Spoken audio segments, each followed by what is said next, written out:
Just touching on that, for anyone that doesn't know, Adelaide it's had a bit of a, and South Australia have had a bit of a COVID scare, with a cluster developing out of nowhere, and I guess it would have been more acute because South Australia hadn't had any cases for such a long time, and I think it kind of freaked everyone out when it happened. And I guess there was a very strong intervention made by the government based on some information, and we'll get to that story in a minute, which triggered at the time, a 6-day hard lockdown.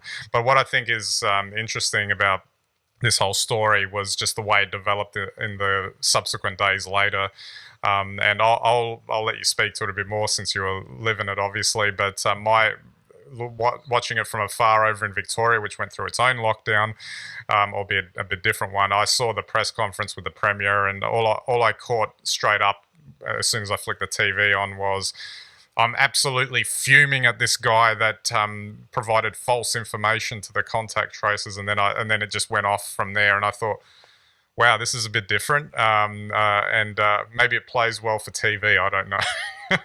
Well, I think he probably regrets going off a bit like that now. I think, by comparison, the chief medical officer and the police commissioner were far more measured.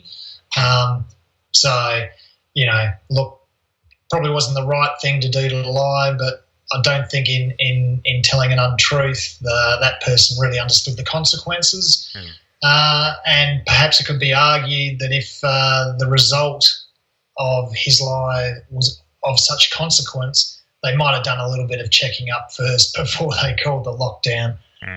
Having said that, though, it goes to show that, in South Australia at least, we're prepared enough to go in to slow the spread of any cluster or infection, very seriously, very quickly.